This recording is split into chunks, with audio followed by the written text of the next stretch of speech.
जी students, हम example 4.6 कर रहे हैं और एग्जाम्पल 4.6 ये कहती है कि एक यूनिफॉर्म रॉड है जिसका लेंथ आपको गिवन है 1.5 मीटर। 1.5 मीटर इसका टोटल लेंथ है।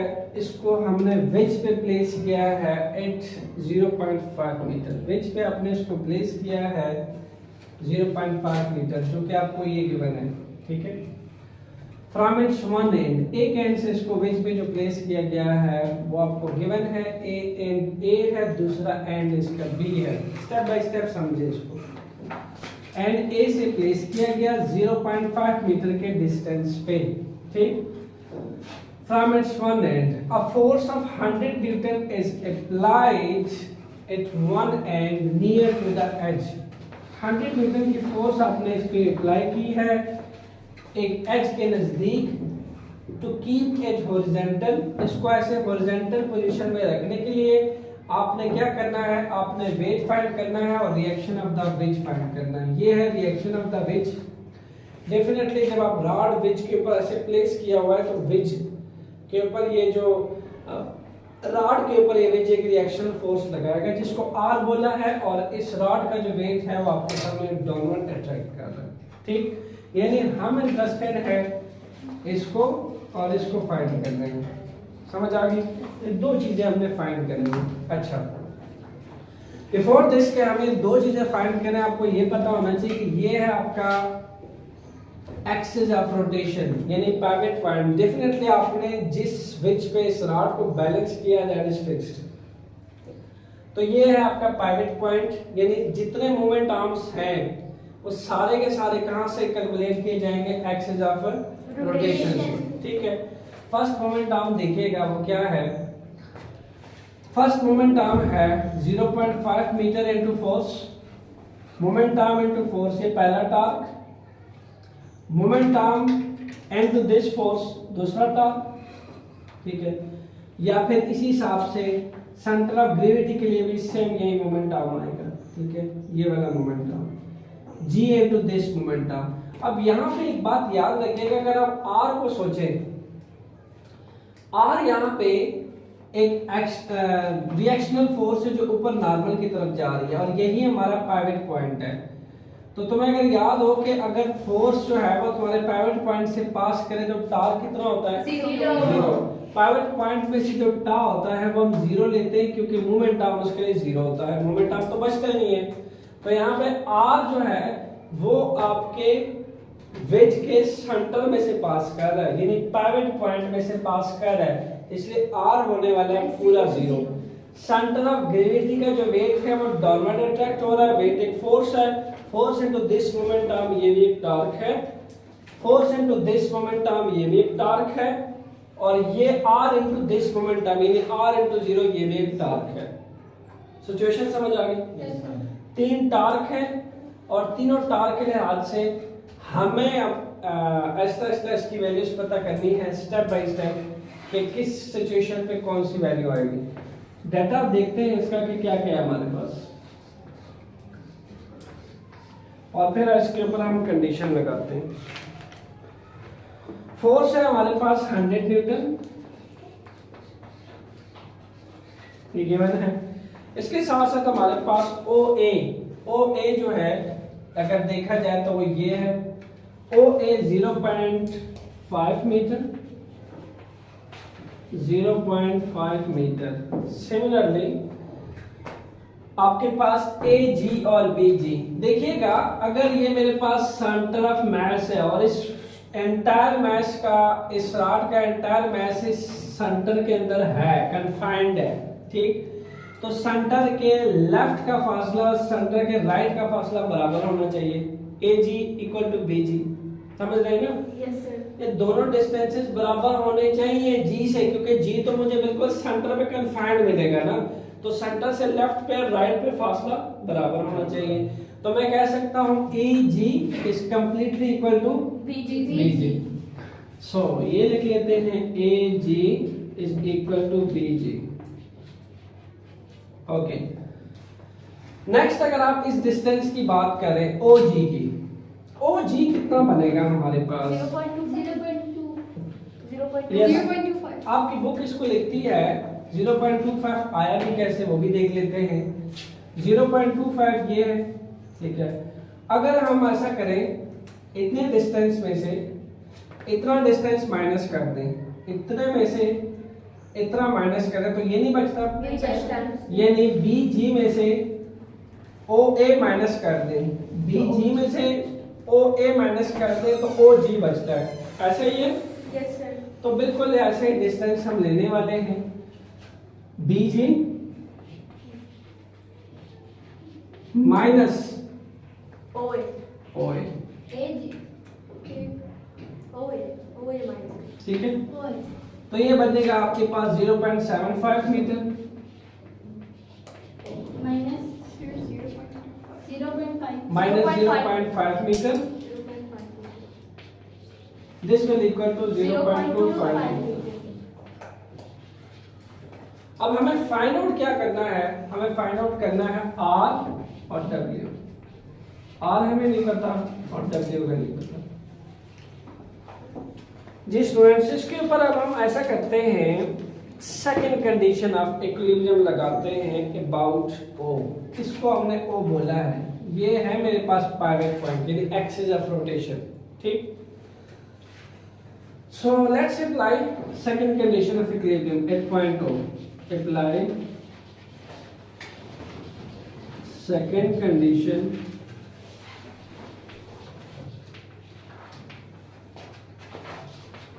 ऑफ इक्विलिब्रियम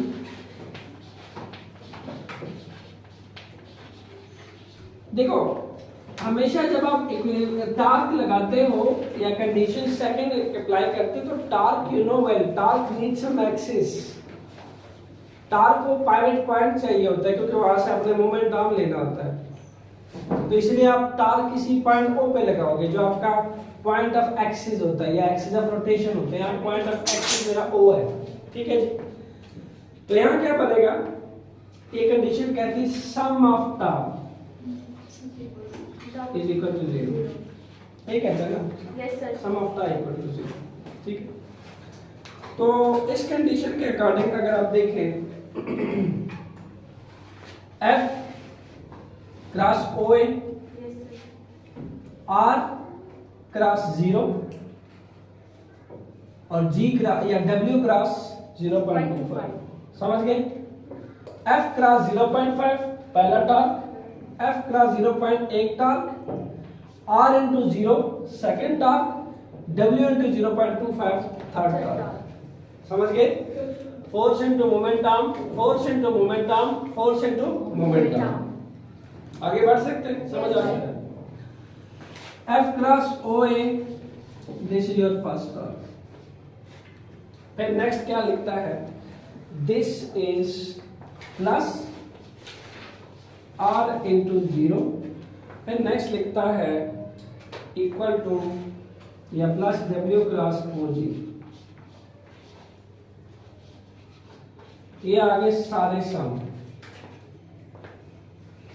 जी ये जो वेट है आपके पास ये यहाँ पे माइनस में लिया गया है ठीक है वेट क्यों माइनस में लिया गया आप में से अगर इसको रिकॉग्नाइज नहीं कर पा रहे तो ये देखें वेट है आपके सामने किस एक्सिस पे आपके पास हॉरिजॉन्टल एक्सिस पे है और दूसरा आपके पास ये एंटी क्लॉकवाइज और एंटी क्लॉकवाइज टार्क हमेशा तो ये आपके पास क्लॉकवाइज टार्क है इसके साथ लिख लें क्लॉकवाइज टार्क बाय कन्वेक्शन जितने क्लॉकवाइज टार्क हैं वो हमेशा हम क्या लेते हैं नेगेटिव और एंटी क्लॉकवाइज टार्क क्या लेते हैं पॉजिटिव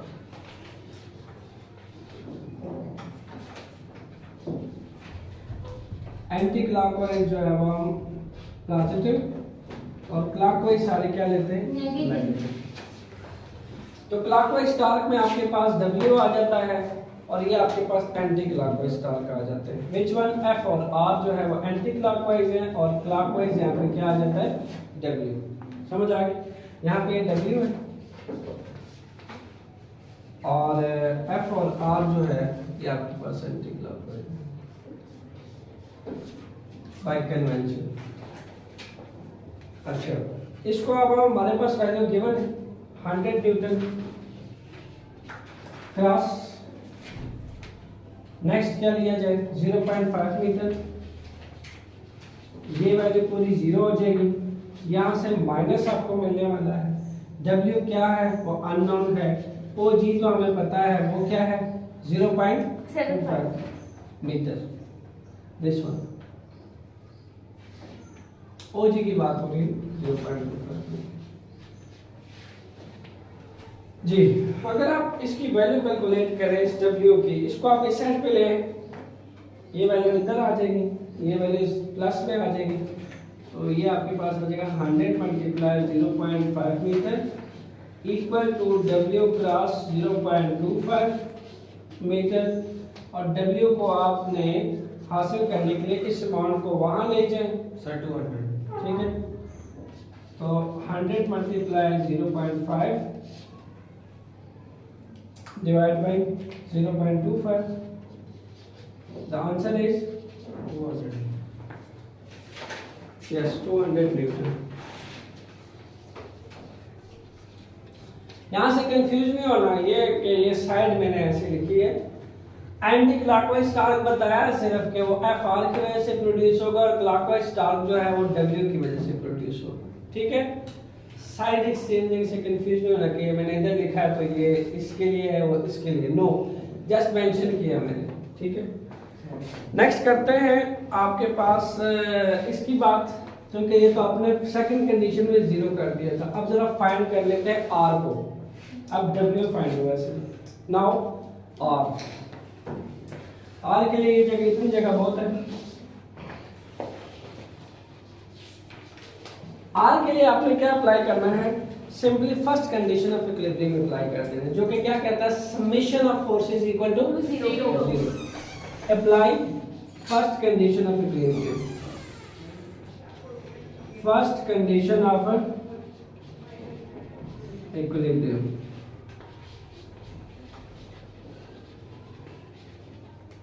जी स्टूडेंट्स, क्या कहता है वो summation of forces equal to 0।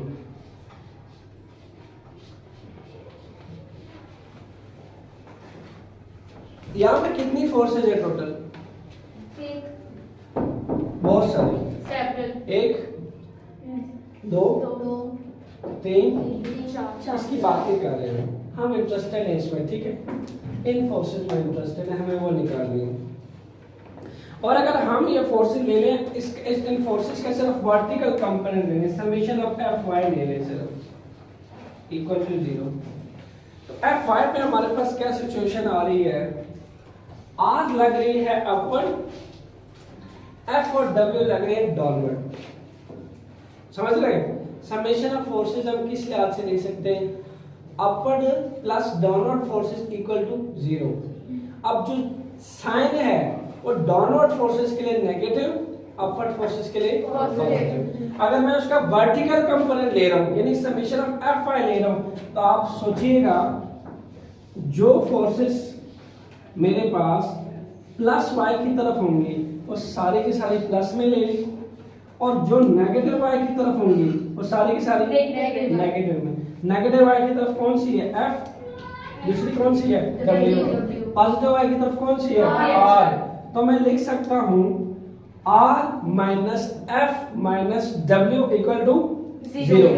Direction opposite है ना यार, यूं भी कह सकते हो कि R का डायरेक्शन ऊपर है और W और F का जो डायरेक्शन है वो डाउनवर्ड है। तो ये डाउनवर्ड फोर्सेस दो और ये R फोर्सेस दो डाउनवर्ड फोर्सेस को बैलेंस कर रहा है। एक अपवर्ड R फोर्स दो डाउनवर्ड फोर्सेस को बैलेंस कर रहा है, तो इनका समेशन किसकी इक्वल हो रहा है 0 की।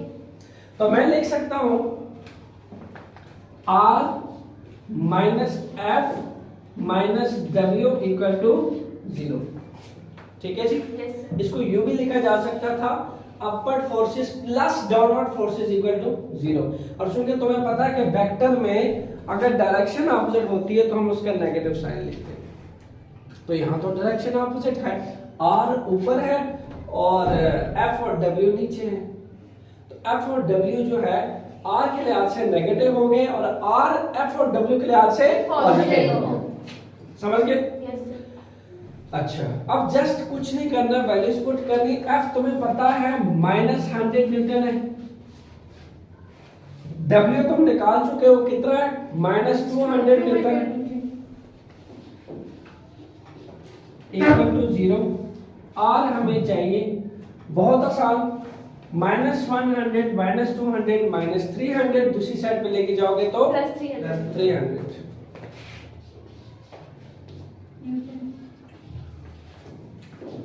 मजा आ गया? वो कैसे? मजा फिजिक्स में उनको आता है जो उसको फील करते हैं। कैसे?